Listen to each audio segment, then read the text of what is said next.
नमस्कार दोस्तों, नीलू हिंदी कहानियाँ में आपका स्वागत है। आज की कहानी है एक औरत बनी चुड़ैल। पुराने समय की बात है।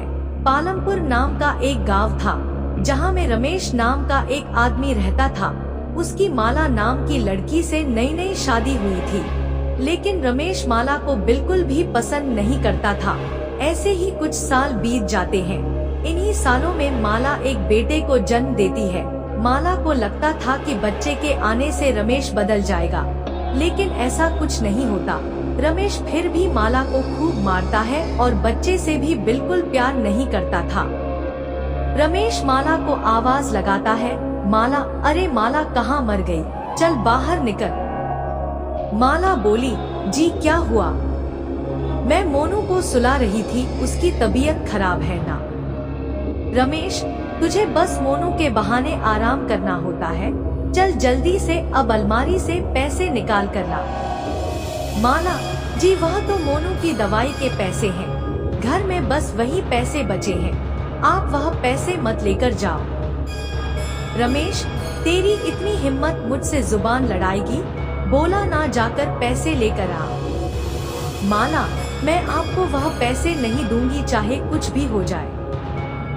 रमेश, तेरी इतनी हिम्मत, तुझे तो मैं अभी बताता हूँ। देखता हूँ तू मुझे कैसे पैसे नहीं देती। रमेश अंदर जाकर अलमारी खोलता है और पैसे निकालने लगता है। माला उसको रोकने लगती है। रमेश को माला पर इतना गुस्सा आता है, कोने में पड़े एक डंडे को उठाकर माला को पीटने लगता है। माला कहती है, मुझे मत मारो, छोड़ दो मुझे छोड़ दो। रमेश, आज तो मैं तेरा काम ही खत्म कर दूंगा। वह माला को इतना मारता है कि माला बेहोश हो जाती है। रमेश उसे घर से खींचता हुआ खेत में लेकर जाता है। रास्ते में एक आदमी बोला, अरे रमेश, तुम यह क्या कर रहे हो? पागल हो गए हो क्या? रमेश उसे कहता, अगर तू या कोई भी बीच में बोला तो उसकी भी डंडे से मार मार कर ऐसी हालत कर दूंगा।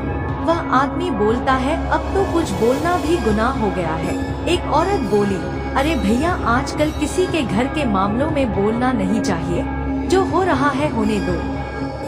रमेश माला को खेत में फेंक आता है और गांव का कोई भी व्यक्ति उसे कुछ नहीं कहता।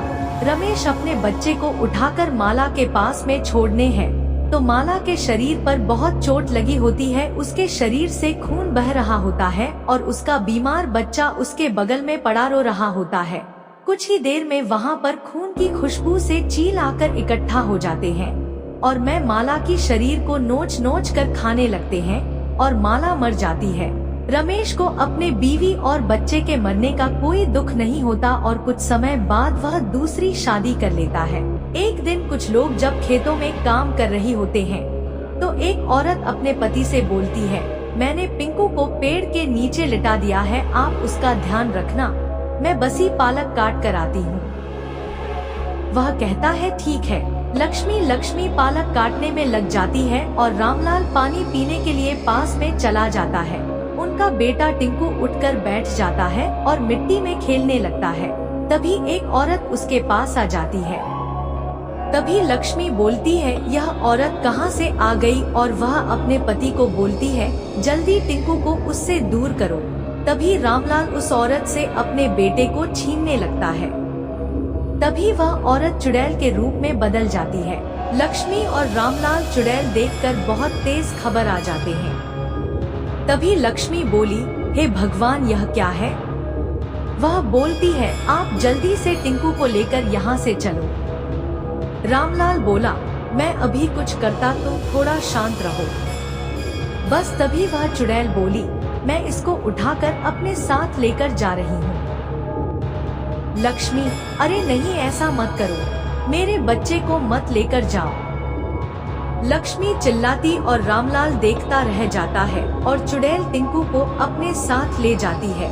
लक्ष्मी और रामलाल चुड़ैल के पीछे पीछे भागने लगते हैं। हाय मेरा बच्चा! चुड़ैल मेरा बच्चा ले गई, अरे कोई तो बचाओ मेरे बच्चे को, अरे कोई तो बचाओ मेरे बच्चे को।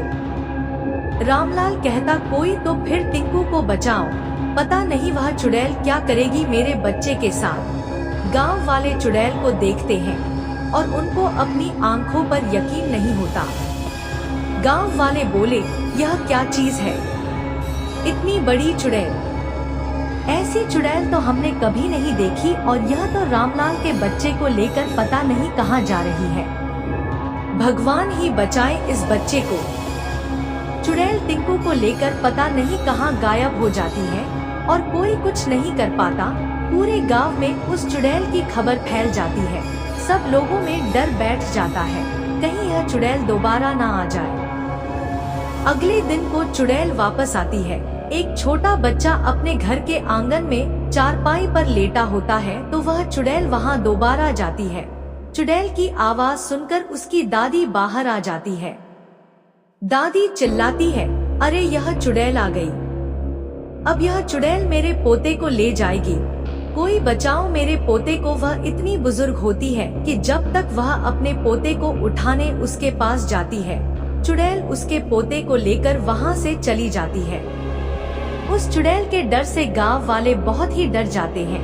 उनके मन में इतना डर बैठ जाता है कि वह अपने बच्चों को घर से बाहर निकालना ही बंद कर देते हैं।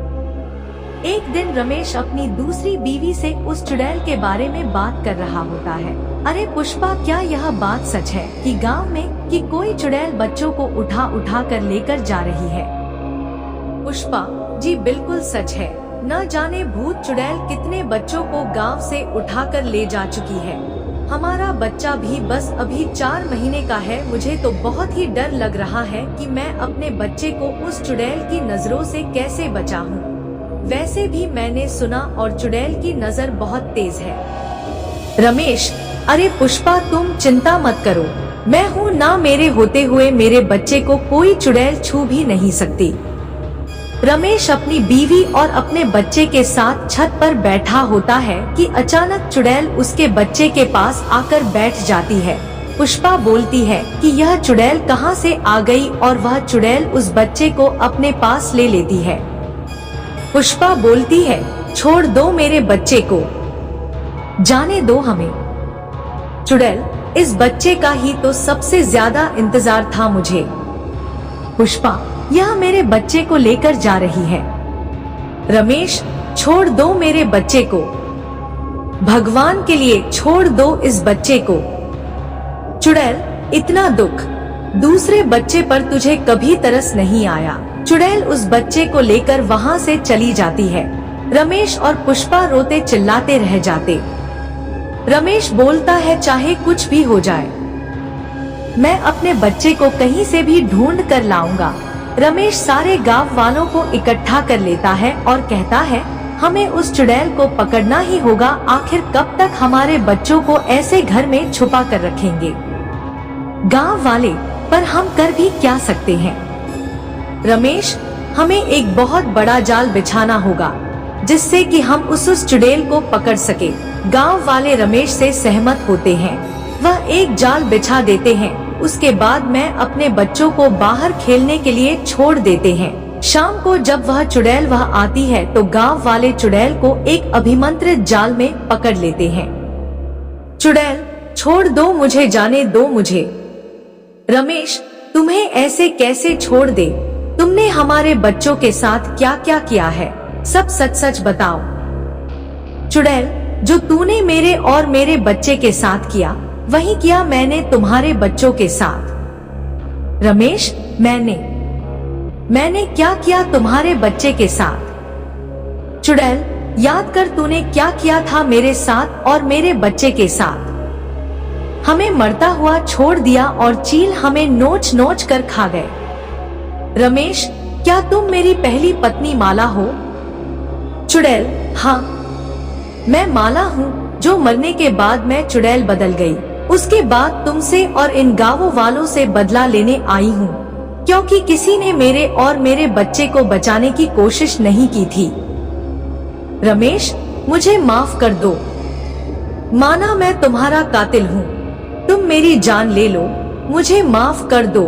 मैं तुम्हें और मेरे बच्चे को मार डाल दिया, मैं कितना बुरा हूँ। गांव वाले, माला हमें माफ कर दो, हमसे बहुत बड़ी गलती हो गई। हम सभी की वजह से तुम और तुम्हारा बच्चा मर गया। चुड़ैल, मेरा बच्चा आज भी जिंदा है। रमेश, मेरा मोनू जिंदा है। रमेश और कुछ गांव वाले चुड़ैल के साथ एक जगह जाते हैं जहां सारे बच्चे खुशी से खेल रहे होते हैं। चुड़ैल, मैंने किसी बच्चे को नहीं मारा, मैं बस तुम सबको सबक सिखाना चाहती थी। वो देखो हमारा बच्चा मोनू। रमेश रोता हुआ मोनू को गले लगा लेता है। बाकी सब अपने बच्चों को देखकर बहुत रोते हैं। पुष्पा बोलती है, अब आपकी गलती सुधारने का वक्त आ गया है। हम मोनू को अपने साथ रखेंगे और दोनों बच्चों को एक समान प्यार देंगे और इन सबको सबक सिखा के चुड़ैल वहाँ से चली जाती है। कहानी से सीख मिलती है कि हमें कभी भी अपने या किसी का भी बुरा नहीं करना चाहिए, क्योंकि कर्म का फल हमें मिलता ही है।